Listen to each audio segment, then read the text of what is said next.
కాశ్యపాన్వయ సంజాతం నారసింహ పదాశ్రితం రామానుజగురుం వందే పాణినీయ పయోనిధిం. భాగవత్ సద్గోష్ఠికి సాధారణంగా ఆహ్వానం పలుకుతూ పెద్దలకు దాసోహం సమర్పించుకుంటూ ఈరోజు మన మంత్రద్వయం మహత్యాన్ని తెలుసుకుందాం. ముందుగా శ్రీస్తవంలో ఒక 5 శ్లోకాలు చదువుకుందాం. ఎందుకంటే రేపు కుర్రతాళ్వాన్ తిరునక్షత్రం, మనం కూడా చెప్పుకునేది కూడా అమ్మ విషయమే కనుక శ్రీస్తవంలో ఒక 5 చదువుకుందాం, మిగతా 5 రేపు చదువుకుందాం. మొత్తం 11 ఉంటాయి. శ్రీవత్స చిహ్న మిశ్రేభ్యో నమయుక్తిమధీమహే యదుక్తయత్రయీ కంఠే యాంతి మంగళసూత్రతాం. స్వస్తి శ్రీ దిశతా దశేష జగతాం స్వర్గోపసర్గస్థితే స్వర్గం దుర్గతిమాపవర్గిక పదం సర్వం చ కుర్వన్ హరిః. యస్యావీక్ష్య ముఖం తదింగిత పరాధీనో విదత్తేఖిలం. క్రీడేయం ఖలు నాన్యథాస్య రసదా స్యాదైకరస్యాత్తయా. హే శ్రీదేవి సమస్తలోకజననీం త్వాం స్తోతుమిహామహే. యుక్తాం భావయ భారతిం ప్రగుణయ ప్రేమ ప్రధానాం ధియం. భక్తిం బంధయ నందయాశ్రితమిమం దాసం జనం తావకం. లక్ష్మ్యం లక్ష్మీకటాక్షబీచి విశ్రుతేస్తే శ్యామ చామి వయం. స్తోత్రం నామ కిమామనంతి కవయో యద్యన్యదీయాన్ గుణాన్. అన్యత్ర స్వతతోధిరోప్యఫణితి స్యాతర్హి వంద్యాత్వయి. సమ్యక్ సత్యగుణాభివర్ణనమథో భూబ్రూయుః కథం తాదృశీ. వాగ్వాచస్పతినాపి శక్య రచనా త్వత్సద్గుణార్ణో నిధౌ.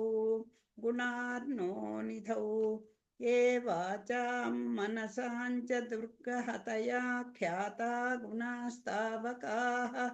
తానేవ ప్రతిసాంబుజిహ్వముదితా హైమామికా భారతే. హాస్యం తత్తు న మన్మహే నహి చకోర్యేకాఖిలాం చంద్రికాం. నాలం పాతుమితి ప్రగృహ్య రసనా మాసీత సత్యాం తృషీ. క్షోదీయానపి దుష్టబుద్ధిరపి నిస్నేహోప్యనీహోపి తే. కీర్తిం దేవి లిహన్నహం న చ బిభేమ్యజ్ఞో న జిహ్రేమి చ. దుష్యేస్సాతు న తావతా నహి సునా లీడాపి భాగీరథీ. దుష్యేష్వాపి న లజ్జతే న బిభేత్యార్తిస్తు మేచ్యేచ్యునః.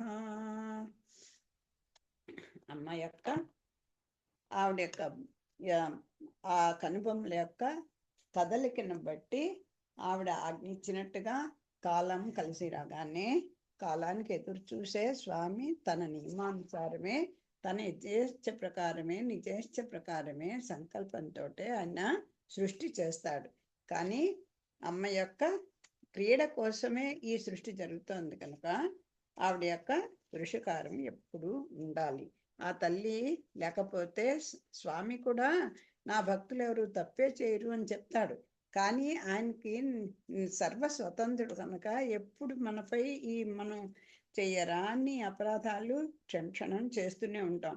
అంచేత తల్లికి ఉన్నటువంటి అంత దయ ఆయనకి దయాపూర్ణుడైనప్పటికీ కూడా ఎప్పుడు కోపం వస్తుందో తెలియదు. అమ్మకు అసలు ఎప్పుడూ కోపమే రాదు. ఎంత తప్పులు చేసినా పోన్లేండి రాక్షస స్త్రీల్ని రక్షించినటువంటి తల్లి కదా ఆవిడ. హనుమకి ఎంత కోపం వచ్చమ్మా, అనమ్మ చాలు తీసి పడేస్తానంటాడు కదా. అయినా కూడా ఆ తల్లి దయాస్వరూపుణ్ణి కనుక మన్ని ఘటకురాలిగా పురుషకారం రూపిణిగా తల్లిగా ఆవిడ ఈ చేతల్ని స్వామి దగ్గరికి చేరుస్తుంది. అలాగే ఈ సృష్టి సంహార అలాగే స్థితిలో కూడా ఆ తల్లి స్వామితోటి ఎప్పుడూ నిత్యానుపాయనగా ఉండి మమ్మల్ని రక్షిస్తూ ఉంటుంది. అటువంటి తల్లి యొక్క దయకి మనం కూడా పాత్రులమయ్యి ఆవిడ యొక్క అనుగ్రహాన్ని పొందుదామని ప్రార్థిద్దాం. ద్వైమంత్ర వైభవం చెప్పుకుంటున్నాం. అష్టాశ్రీ మంత్రం అంతా కూడా మనం శక్తి కొద్దీ ఏదో గ్రహించుకున్నాం. ఇప్పుడు ద్వైమంత్రం ఎస్టిపి సీతమ్మ గారిది చెప్పుకుంటున్నాం. ఏం చెప్తున్నారు వీరు దీంట్లో? అష్టాశ్రీ మంత్రం మనం ముందర చెప్పుకున్నాం. శ్రీమన్నారాయణ చరణం శరణం ప్రపద్యే, అది అష్టాశ్రీ చెప్పుకోము. ఓం నమో నారాయణాయ, ఇది ద్వైమంత్రం. ఇప్పుడు ఏమిటి? ఇప్పుడు చెప్పుకుంటుంది ద్వైమంత్రం. శ్రీమన్నారాయణ చరణం శరణం ప్రపద్యే శ్రీమతే నారాయణాయ నమః అనేది ఇది. దీంట్లో 6 పదాలు, 10 అర్థాలు ఉంటాయని చెప్తారు పెద్దలు. ఈ ద్వైమంత్రంలో ఏం చెప్తున్నారు? ఇది కొంత చదువుకున్న ఒక పేజీ ఒకసారి చదివేస్తాను. మళ్ళీ మనం చాలా గ్యాప్ ఇచ్చేసాను కనుక ఒకసారి మళ్ళీ సబ్జెక్ట్లోకి వస్తాం. వైష్ణవులై ఉన్న వారికి అందరకు అత్యంత ప్రీతిపాత్రములు, చేతనను ఉద్ధరించునవియునైన మంత్రములు 2. అందొకటి ప్రణవంతో ఆరంభమై 8 అక్షరములు కలిగి ఉన్నందున అష్టాక్షరియనియు, మంత్రశ్రేష్టమై ఉన్నందున తిరుమంత్రమనియు పేర్లు కలిగి ఉన్నది. రెండవది సర్వజన తారకమై ద్వయమంత్రమనియు, మంత్రములలో మేలైనందున మంత్రరత్మనియు పిలువబడుచున్నది. కంచిలో విద్యాభ్యాసం చేయుచుండిన లక్ష్మణాచార్యునికి కంచి దైవము వరదరాజస్వామి శ్రీరంగమందున్న మహాపూర్ణిని ఆచార్యునిగా నిర్దేశించను. దేశకును అన్వేషించుచు శిష్యుడు వెళ్ళవలను కదా. లక్ష్మణుడు శ్రీరంగము బయలుదేరి ఆ సమయమందే శ్రీరంగమందున్న యమునాచార్యులు కంచి నుండి లక్ష్మణుడు తన యొద్దకు తోడి తెమ్మని తన శిష్యుడు మహాపూర్ణి ప్రేరేపించిరి. మహాపూర్ణులు కంచికి బయలుదేరి కాబో గురు శిష్యులు మార్గమధ్యమున మధురాంతకమున కలుసుకొనిరి. అచ్చట గల ఎరికొత్తి రామన్ సన్నిధిలో మహాపూర్ణులు లక్ష్మణులకు పంచ సంస్కారములు చేసి ద్వైమంత్రమును ఉపదేశించిరి. 2 మంత్రాలు శ్రేష్టమైనది. అందులో అష్టాక్షరి మంత్ర రాజ్యం అని పేరు. దానికి 8 అక్షరాలు ఉంటాయి, 8 అక్షరాలు ఉంటాయి అని చెప్పుకున్నాం. ఓం అనేటువంటి ప్రణవంతో ప్రారంభమవుతుంది అనుకున్నా చెప్పుకున్నాం. ఇప్పుడు చెప్పుకుంటున్నది ద్వయమంత్రము. ఇది సర్వులకును శ్రేష్టమైనది, సర్వకాల సర్వావస్థల్లో పఠింపదగినది, అనుసంధానం చేసుకోదగినది. అది అందరి మంత్రరాజ్యము కంటే ఇది సులభతరము. దీని యొక్క అర్థంతో కూడా తెలుసుకుంటే ఇంకా మనం పరిపూర్ణత చెందిన వాళ్ళం అవుతాము. ఇది ఎవరు చెప్పారు? ఈ లక్ష్మణార్యులు అంటే మనం రామానుజులు అని చెప్పుకున్నాం కదా. ఆయన శ్రీరంగంలో ఉన్నటువంటి మహాపూర్ణుని ఆచార్యునిగా నిర్దేశించాడు రంగనాథుడు. ఆయన ఏం చెప్పారు? నువ్వు వెళ్ళవయ్యా, యమునాచార్యులు కంచి నుండి లక్ష్మణులను తన వద్దకు తీసుకురమ్మని మహాపూర్ణుల్ని ఆదేశించారు శ్రీరంగనాథుడు. కంచి దైవం ఎవరు? వరదరాజస్వామి. అక్కడ ఉన్నారు రామానుజులు. వారిని తీసుకురావడానికి ఈ మహాపూర్ణులు శ్రీరంగం నుంచి కంచికి బయలుదేరారు. వీరు కూడా కంచికి శ్రీరంగం బయలుదేరారు రామానుజులు. ఇద్దరు కూడా మధ్యలో కలుసుకున్నారు. అప్పుడు ఈ రామానుజులు వారిని ఇక్కడే నాకు మంత్రోపదేశం చేయమని పట్టుబడతారు. ఇప్పుడు కాదు ఇక్కడ అన్నా కూడా ఏమో కాలం క్షణం ఎలాంటిదో తెలియదు అని పట్టుబడితే అక్కడ ఆ సన్నిధిలోనే ఎరికొత్తి రామన్ సన్నిధిలోనే మహాపూర్ణులు లక్ష్మణులకు పంచ సంస్కారం చేసి ద్వైమంత్రం మొదట ఉపదేశం చేశారు. కానీ లక్ష్మణులకు తిరుమంత్రం ప్రాప్తి కాలేదు. మొదటి మంత్రం మాత్రం ఈయనకి ఇప్పటి వరకు ఎవరు చెప్పలేదు. మరి కొంతకాలమునకు మనసున వైరాగ్య భావ్యం దృఢతరమై భార్యా పరిత్యాగం చేసి నివృత్తి మార్గం అవలంబింపదలచి వరదరాజస్వామిని ఆచార్య దైవముగా సంభావించి సన్యసించి త్రిదండమును కాషాయమును ధరించిరి. ఆ సమయమున భక్తజన వరదుడగ వరదరాజస్వామి రామానుజుడను ఆశ్రమనామం ధరించిన లక్ష్మణులకు మంత్రరాజం అష్టాక్షరిని ప్రసాదించెను. నాటి నుండి జ్ఞానులై లోక వ్యవహారములందు విరక్తి భగవద్ విషయానురక్తి గలవారిని ఉద్ధరించున్నది అష్టాక్షరి అను విశ్వాసము వైష్ణవలోకమున ప్రబలినది. సరే, కొంతకాలం అయిన తర్వాత ఈ మళ్ళీ కంచికి వచ్చేసారు. అక్కడే ఆ వరదరాజుడిని ఆయనకి ఆచార్య దైవంగా, ఆచార్యుడు అనే దైవం ఆయనకని ఈయన రామానుజులు సంభావించారు. తర్వాత ఆయన ఆదేశంతో సన్యసించారు. సన్యాసం పుచ్చుకున్న తర్వాత ఆయన దిగ్దండము కాషాయం ధరించారు. అప్పుడు వరదరాజస్వామి రామానుజుని ఆయన యొక్క ఆశ్రమ నామంతో ధరించినటువంటి, అంటే మనం ఎప్పుడైతే మనకి పంచ సంస్కారాలు అవుతాయో అప్పుడు మనం యొక్క దాసనామం, దాసురాల్ని, దాసుడను, అడియన్ అనేటువంటి పదాలు అప్పటి నుంచే వస్తాయి. అంచేత ఆయనకి ఆ ధరించి మంత్రరాజమైనటువంటి అష్టాక్షరిని ప్రసాదించారు. నాటి నుండి జ్ఞానులయ్యారు వీరు. లోక వ్యవహారాల మీద ఈయనకు పూర్తిగా విరక్తి కలిగింది, భగవద్ విషయం మీద అనురక్తి కూడా కలిగింది.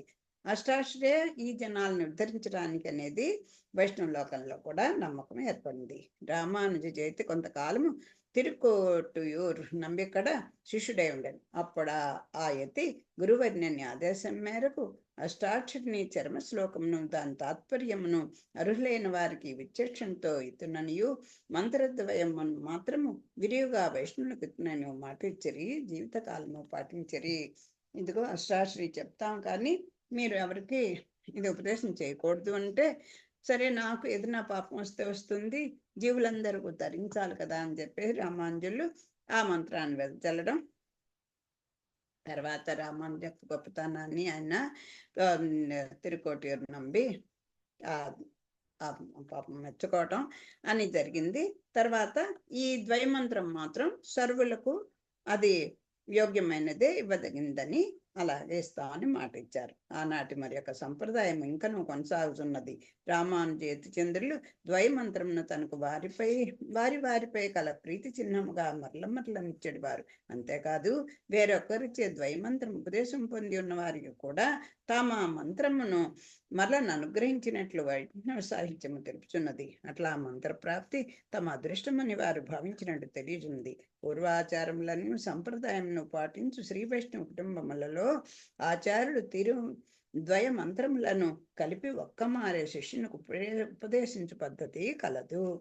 మనకి ఈ వైష్ణవ కుటుంబాలలో మాత్రం ఈ సంవత్సరాలు చేసినప్పుడే ఈ అష్టాక్షరి మంత్రాన్ని, ద్వైమంత్రాన్ని కూడా ఆచార్యుడు ఆ శిష్యునికి ఉపదేశం చేస్తారు. కానీ పూర్వం ఇలా కూడా ఉంది అని చెప్తున్నారు. అంటే ఎవరి దగ్గరైనా ఒకసారి మంత్రాన్ని ఉపదేశం పొందితే మళ్ళీ ద్వైమంత్రాన్ని మళ్ళీ ఇంకోళ్ళ దగ్గర కూడా తీసుకునే ఆచారం కూడా ఉంది అని చెప్తున్నారు. పై విషయములను సూక్ష్మంగా పరిశీలించగా ద్వైమంత్రమున కంటే తిరుమంత్రము శ్రేష్టతరమైన భావం ఏర్పడి ప్రమాదము కలదు. మేఘం ఎంత దట్టముగా అలుముకొన్నను వర్షం అన్ని చోట్ల కురియదు. వర్షం అసలే పడిన చోటు ఎడారి కదా. ఎడారిలో వాన కురిపించో మేఘము పొందు తృప్తి కీర్తి ఎప్పుడును వానలు పడున చోటున కురించో పొందజాలదు. అజ్ఞానులను, తక్కువ జ్ఞానము కలవారిని, సామాన్యులను ఉద్ధరించు ద్వైమంత్ర వైభవము జ్ఞానదీపము కలవారిని ఉద్ధరించు తిరుమంత్ర వైభవమునకు తక్కువ కాదు. అయితే ఈ రెండు మంత్రాల్లో ఏది గొప్పదండి? అయితే అష్టాక్షరియే. అది అంతమందికి చెప్పకూడదంటే బాబోయ్, అదంటే ఇంకా చాలా విలువైంది కాను.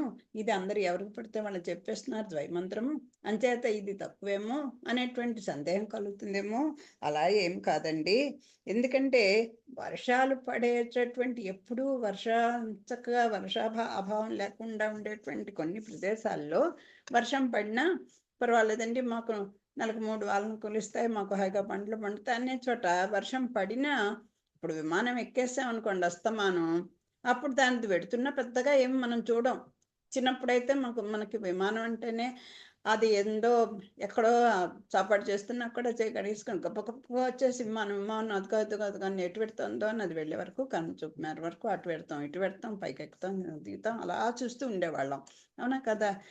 అలాగా ఈ వర్షం పడని చోట్లలో పడిందనుకోండి ఎంత ఆనందంగా ఉంటుంది. అలాగా ద్వైమంత్రము అందరికీ అందుబాటులో ఉందనుకోండి సంతోషాన్ని కలిగిస్తుంది కదా. అలాంటిది ఇది. అంచేత ఇదేమి తక్కువ కాదు, రెండు కూడా పరిపూర్ణమైనటువంటి జ్ఞాన దీపంలే అని చెప్తున్నారు. విజ్ఞులైన వారందరూ మంత్రరత్నముగా పేర్కొన్న ద్వైమంత్రమును విష్ణులోకమగు వైకుంఠంలో నారాయణ మొదట లక్ష్మీదేవికి అనుగ్రహించను. మొదట చెప్పుకున్నాం కదా, ఆ బదరీ పుణ్యక్షేత్రంలో నరుడు నారాయణుడిగా శ్రీమన్నారాయణుడే తానుగా వచ్చి ఆచార్యుడిగా శిష్యుడిగా ఆ అష్టాక్షరిని ప్రసాదించారు. ఈ వైకుంఠంలో నారాయణుడు లక్ష్మీదేవికి ఈ ద్వైమంత్రాన్ని అనుగ్రహించారు. కురుక్షేత్రంలో శ్రీకృష్ణుడు అర్జునునికి చర్మోపాయం అంటే చర్మ శ్లోకాన్ని, భగవద్గీతలో ఆఖరి శ్లోకాన్ని అనుగ్రహించారు. ఈ మూడింటిని కలిపి ముముక్షుపడి అంటారు. స్వామికి అత్యంత ప్రియమైన ఈ మంత్రము అత్యంత ప్రియతరమగు కమలాలయకు అనుగ్రహించట్లోని ఔచిత్యం ఊహింపదగినది. అసలు ఇక్కడ రెండు కూడా గొప్ప విషయం అండి. ఆ స్వామికి ఆ తల్లి ఎంత ప్రీతో ఈ ద్వైమంత్రం కూడా అంత ప్రీతి. ఎందుకంటే ఆ అష్టాక్షరిలో కూడా అమ్మ ఉన్నప్పటికీ కూడా మనకి ప్రత్యేకంగా కనపడదు. ఇక్కడ శ్రీమత్ శ్రీమత్ అని రెండు పూర్వఖండంలోను ఉత్తరఖండంలో కూడా శ్రీమన్నారాయణ చరణం శరణం ప్రపంచే శ్రీమతే నారాయణాయ నమః అనేది తల్లి స్పష్టంగా పూర్వ ఉత్తరార్థాల్లో ఉన్నట్టుగా మనకి చక్కగా కనిపిస్తుంది. కనుక అది ఈ మంత్రం అంటేట స్వామికి చాలా ప్రీతిట. అమ్మ ఎంత ప్రీతో ఈ మంత్రం కూడా అంత ప్రీతిట. ఈ ద్వయతత్వమును తామరసలాలయగు లక్ష్మీదేవిని ఆశ్రయించి చేతలు లేని వాళ్ళ ఎల్లరును తానెరుగ దగ్గునన్ను అంతరాత్మ స్ఫురించుటలేదా అంటే, ఎందుకండి ఆయనకి ఏదో స్వామి ఏ పని చేసినా ఆయనకి ఏదో ఒకటి అంత ఉంటుంది కదా. నువ్వురా నాతో నువ్వురా అంటూ తల్లిని వెంట పెట్టుకుని ఎందుకు తిరుగుతాడు ఆయన? ఈ ఈ జీవులు చేసేటువంటి అపరాధాలని ఆయనకి సహించేంత ఓర్పు ఆయనకు ఉండదండి. అంచేత ఆ తల్లిని పక్కన పెడితే కొంచెం ఈ జీవుల్ని తను సృష్టించిన వాళ్ళ మీద తన ప్రేమ ఉంటుంది కదా. నువ్వు చెప్పు కొంచెం వాడికి, వాడు అసలు మొత్తగా దారి చెప్పాడు ఈ పిల్లాడు అసలు అంటూ చూడండి, భార్యను తిడతారు ముందర. అవునా కదా యజమాని? ఎప్పుడైనా పిల్లవాడు చెడిపోతుంటే నీకు బుద్ధి లేదా, నువ్వు చూడక్కర్లేదా, నువ్వు చెప్పక్కర్లేదా అంటూ ముందర భార్య మీద పడిపోతారు. ఎందుకని? కొంచెం ఆవిడ అన్యాయంగానో కాస్త కేకలేసో బతిమాలో బామాలో వాడికి నచ్చినట్టుగానో దాంట్లో ముందర నాన్న ఇలా చేస్తున్నావు, ఇలా చేయకూడదేమో ఆలోచించంటూ చెప్తుంది. కానీ డైరెక్ట్గా చెప్పేస్తాడు తండ్రి. ఈవిడికి ప్రేమ ఎక్కువ, ఆయనకి హితాన్ని కోరుకుంటాడు తండ్రి. ఇప్పుడు తిరగబడింది అనుకోండి ఈ కాలంలో, అది వేరే విషయం. అలాగా అందుకని వీళ్ళందరూ చేతనందరూ కూడా కాస్త తెలుసుకుంటారు.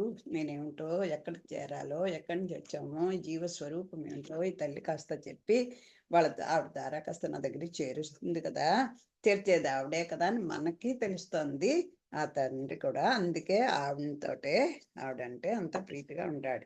ఈ మంత్రతత్వము కఠవల్లి యందు విశదీకరింపబడింది. పద్మ పురాణం ఈ మంత్రతత్వమును ప్రతిపాదించుచున్నది.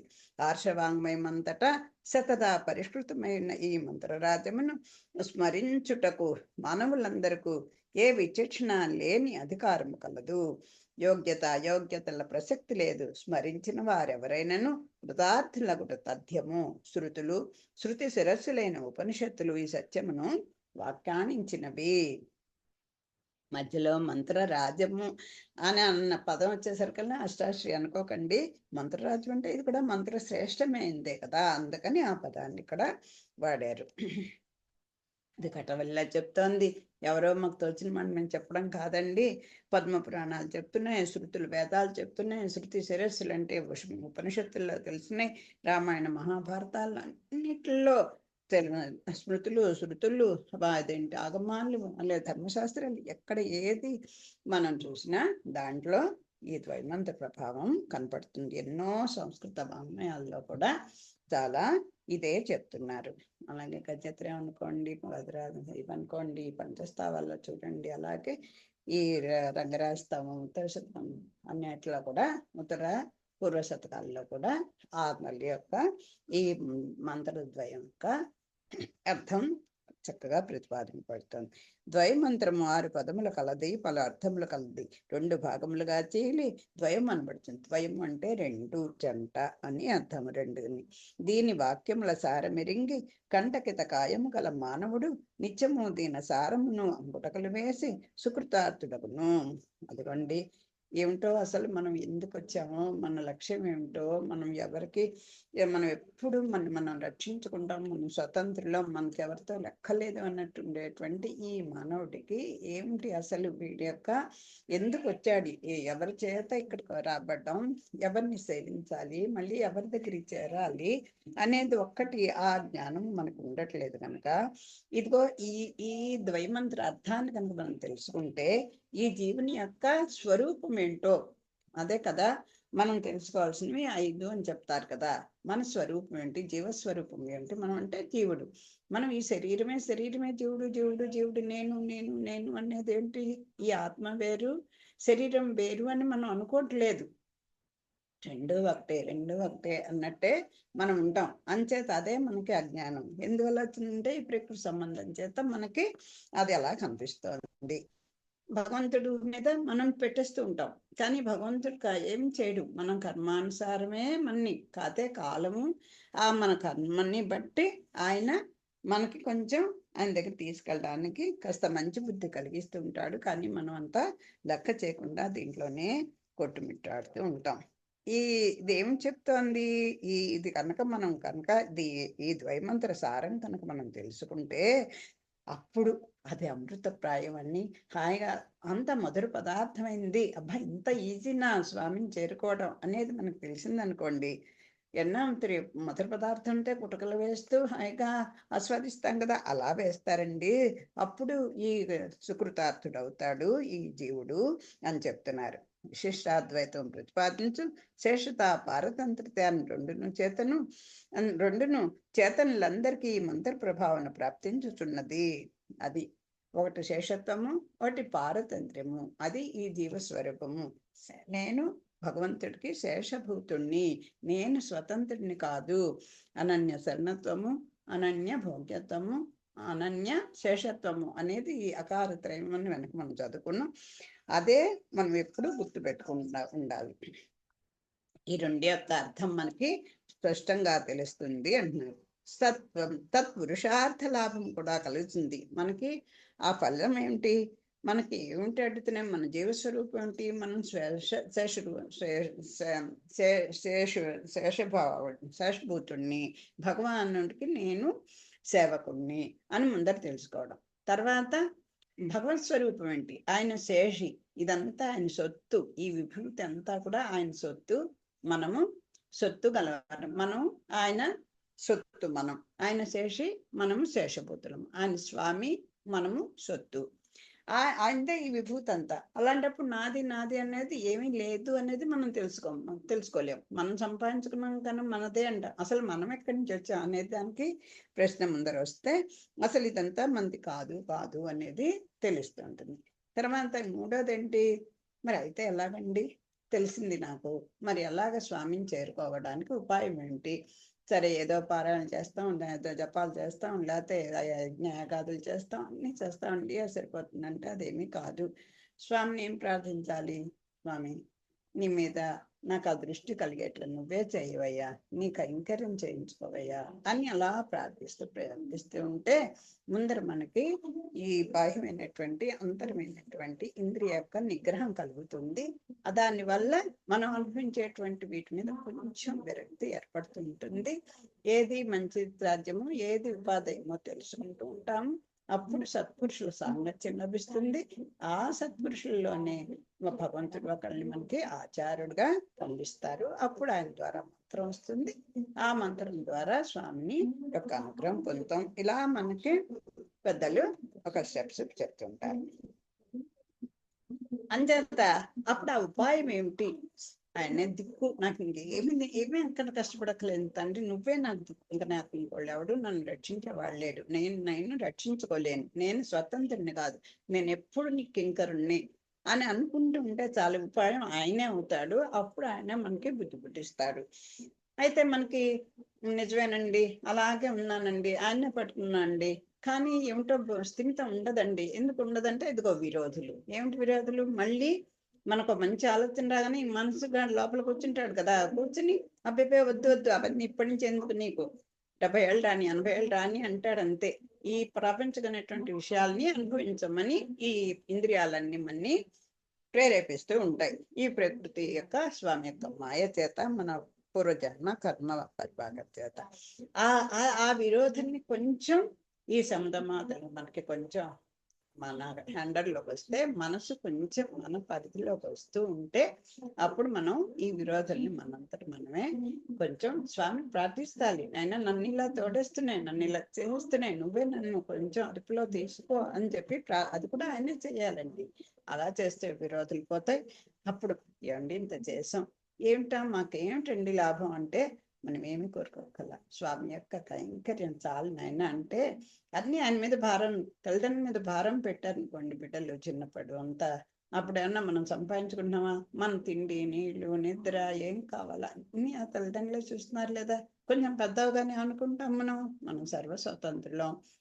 ఆ పెద్దవాళ్ళందరూ ఒక, అంటే ఆ పదాలు వాడకూడదు, అలా అయిపోతున్నాం. అది అంచేత ఆయన మీద భారం పెడితే ఆయనే ఆయన యొక్క కైంకర్యాన్ని అనుగ్రహిస్తాడు, ఆయనే ఆయన దగ్గరికి చేర్చుకుంటాడు. ఇది అప్పుడు మనం ఆ శ్రీహరి యొక్క ఆదరణకి మనం పాత్రలవుతాం అని చెప్తున్నారు. ఇక ఈ అనేది ఇప్పుడు చెప్తున్నారు. ఆ మంత్ర ప్రభావన ఈ రెండును శేషత పారతంత్రితాన్ని రెండును చేతనులందరికీ ఈ మంత్ర ప్రభావన ప్రాప్తించుచున్నవి. ఇదిగో ఈ ద్వయమంత్రం యొక్క అర్థాన్ని కనుక మనం తెలుసుకుంటే ఆ శేషత్వం అంటే ఏమిటో, పారతంత్ర్యం అంటే ఏమిటో మనకి తెలుస్తుంది. తత్పురుషార్థ లాభం కూడా కలుగుతుంది. లాభం ఏంటి? మనకి కైంకర్య ప్రాప్తి. ద్వయమున ప్రథమ వాచ్యురాలైన శ్రీదేవిచే ఏ జీవుడు అనుగ్రహింపబడునో వాడు శ్రీహరి ఆదరణకును పాత్రుడగునని ప్రథమాక్షరము అభయము సంగుతున్నది. ఇంకా ఇప్పుడు ఆ మంత్రం యొక్క అర్థానికి వెళ్తున్నారు. శ్రీమన్నారాయణ చరణౌ శరణం ప్రపద్యే. శ్రీ అనేటువంటి శ్రీమత్ నారాయణ, శ్రీ అంటే ముందర శ్రీ శబ్దానికి అర్థాన్ని చెప్పుకొస్తున్నారు. జననము మరణము జీవకోటికి దాటరానివే ఉన్నవి. ఇవి వారిని ముంచివేయు అగాధ సముద్రములు. వేరుగా కనపడుచున్నను అనుత్తరణీయమైన ఒక సముద్రమే. దీనిలో మునిగిపోకుండా దాటి మోక్షప్రాప్తిని అందుటకు జ్ఞానము గాని కర్మము గాని తపస్సు గాని తోడ్పడినంట కల్లా. అకించనుడైన మానవునికి ద్వయానుసంధానమును నావ ఒక్కటియే తరుణోపాయము. ఇదిగో ఈ జన్మ మరణాలు వికారాలు తెలుసు కదా, పుట్టడం, పెరగడం, అలాగే మార్పు చెందడం, మళ్ళీ ముసలితనానికి రావడం, మరణం చెందడం, ఇలా ఈ జన్మన్న జీవకోటి ఇవన్నీ కూడా మనం దాటలేము. దీని నుంచి దాటి ఆ భగవంతుని వెళ్ళాలంటే ఈ సంసార చక్రంలోంచి విడిపడాలి కదా. అది మనకి సాధ్యం కాదు, అది సముద్రం లాంటిది. మరి ఆ సముద్రం దాటాలంటే ఒక నావ కావాలి కదా. ఆ నావ ఏంటంటే ద్వయానుసంధానం అనేటువంటి ఒక నావని పట్టుకుంటే అప్పుడు దీన్ని చాలా ఈజీగా ఈ సంసార సముద్రాన్ని దాటుతాము. అంతేగాని మన కర్మయోగం, జ్ఞానయోగం, భక్తి యోగం ఇలా ఏవో ఒకటి చేసేస్తాం, వాడి ద్వారా వెళ్ళిపోతామంటే ఆ స్వామిని మనం చేరుకోలేము అని చెప్తున్నారు. మంత్రద్వయ ప్రాధాన్యం ఇంకోటి ఏమి చెప్తున్నారు? ఈ మంత్రము దేహమూలమునందు ఫలమును కర్మయందు చిద్వార ఫలము కలుగునండి వైఖరిని తెలుపుచున్నది. తత్ఫలము మూలమందు మాధవుని చే కలుగుచుండా చర్మమందు కలుగు ఫలమునకు హరిప్రియ కారణభూతురాలగుచున్నది. ముందర అసలు ఆయన మీద దృష్టి పెట్టించేది ఆయనైతే దానికి ఫలాన్ని ఆవిడ మన్ని ఆయన వైపు తిప్పి మనకు ఆయన కటాక్షం కలిగేటట్టు చేసేది అమ్మే అవుతుంది. కావున ద్వైమంత్ర ఫలప్రదాత ఆమెయే అగుచున్నది. వగరు, కాఠిన్యము, పసరు వంటి అవాంఛిత రుచులు కలుగు పిందే చెట్టు యొక్క పత్రముల మాటున దాగుచున్నది. జీవుడో చెప్పరాని దోషముల పారముగా నరించి ఉండియో లోకమాతకు సాగరపుత్రుని ముందుగా భజించి లోకపితయకు నారాయణుని దండన నుండి రక్షింపబడుతున్నాడు. ఒక ఈ చిన్న చిన్న పిందెలు వేస్తుంది. ఇప్పుడు మామిడి పూలు వస్తుంది కదా, ఇప్పుడు విపరీతంగా మామిడి పూత వచ్చాను. దాంట్లో ముందర చిన్న చిన్న పిందెలు వస్తాయి. ఆ పిందెలు ఎవరో పిల్లలు కొట్టకుండా కొన్ని ఆకులు చాటుని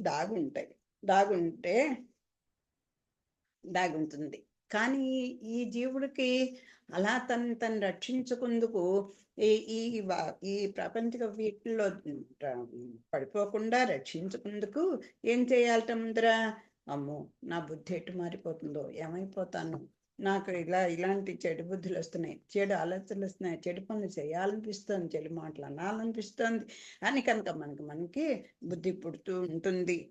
ఆ స్వామిని తల్లిని ఆరాధిస్తూ ఉంటే అలా ఉంటే ముందర సరే మీరేం భయపడకండి, అమ్మ కాళ్ళు పట్టుకోండి, ఫస్ట్ ఆవిడ ద్వారా ఆవిడని భజిస్తే ఆ లోకపిత అయినటువంటి తల్లిదండ్రులు కదా వాళ్ళే, అప్పుడు ఆ నారాయణని ఆయన యొక్క దండం నుండి మనం రక్షింపబడతాం. మనం తప్పు చేసామంటే ఆయన క్షమించలేడు, ఈ తల్లి క్షమించగలదు. ఈవిడ ద్వారా మనం స్వామిని చేరుకోగలం. చేతనులపై జాలి వహించి వారిని రక్షించటలో ఇంద్రాదేవి పురుషకారము సాటి లేనిది.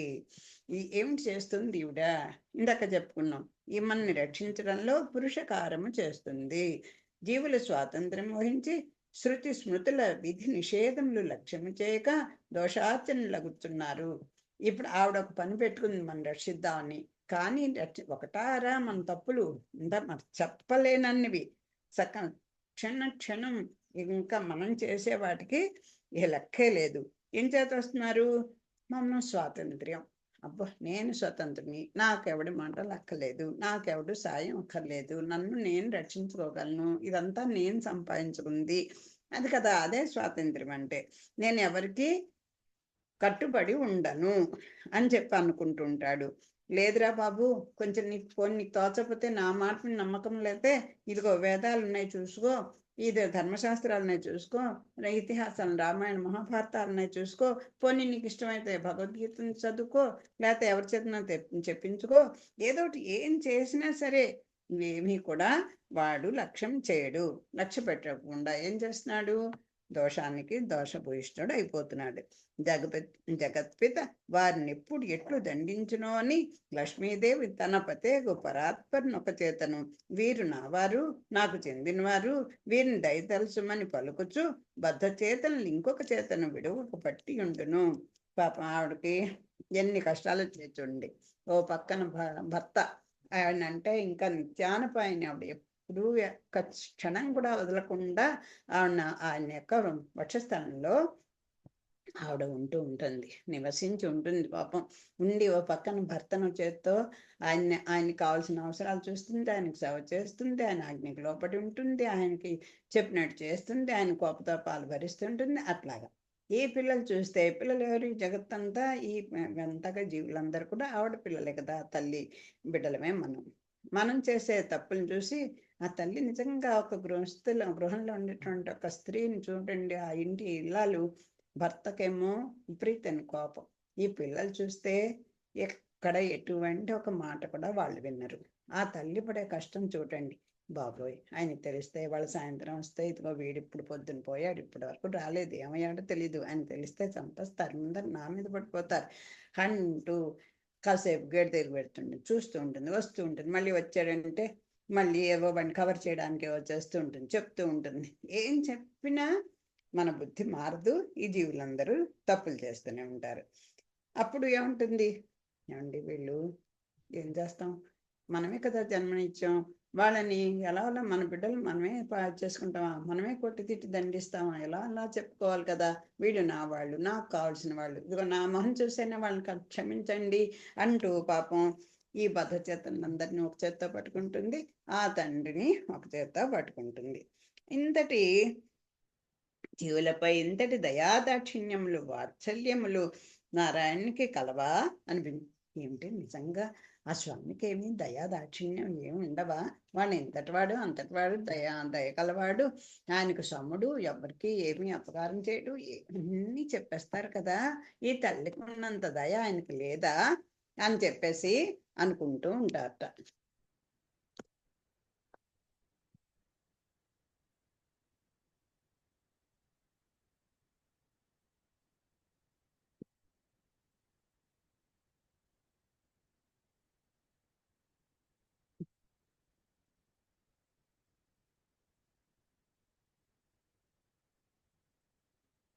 హలో,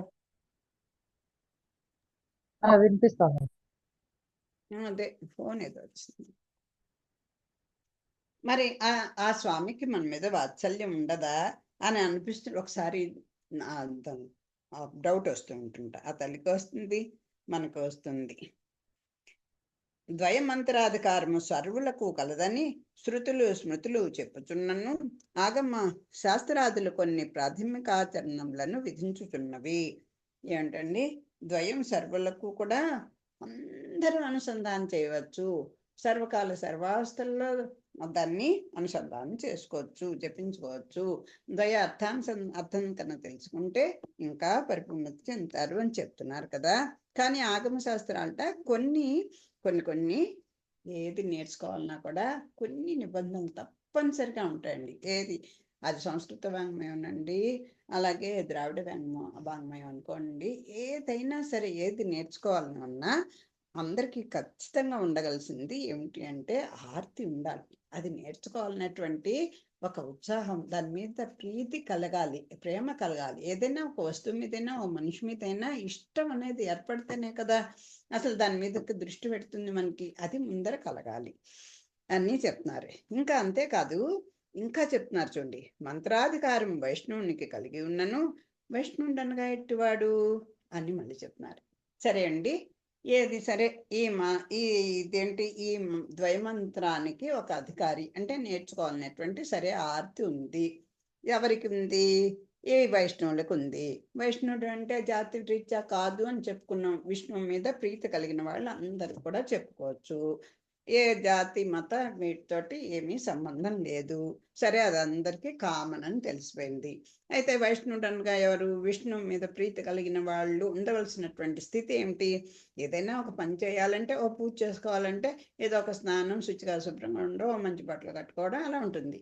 అలాగే ఓ పార్టీకి వెళ్తున్నామంటే మడిగట్టుకుని వెళ్ళాం కదా, అప్పుడు వేరే డ్రెస్సింగ్, వేరే అదేంటి మేకప్లు అలా ఉంటాయి కదా. అలాగే ఇప్పుడు ఈ మంత్రాన్ని అనుసంధానం చేసుకోవాలంటే ఈ వైష్ణవుడికి ఎలా ఉండాలి? అప్పుడు ఆ వైష్ణవత్వ సిద్ధి ఎట్లా కలుగుతుంది? అవి నీకు అర్హతలకి రావాలంటే కొన్ని నియమాలు పాటించాలి అని చెప్తున్నాయి ఆగమ శాస్త్రాలు. అన్నవి తెలుసుకోవాల్సి ఉన్నది. జీవులకు తల్లిదండ్రులు, ఆత్మబంధువులు, ధాన్య గో గృహాదులు, బాహ్య పదార్థములు. ఆత్మబంధువులు అంటే మా రక్త సంబంధికులు అంటారు కదా, అవి ఈ జీవులకు తల్లిదండ్రులు, అలాగే అక్క చెల్లెలు, అందరూ బంధువులు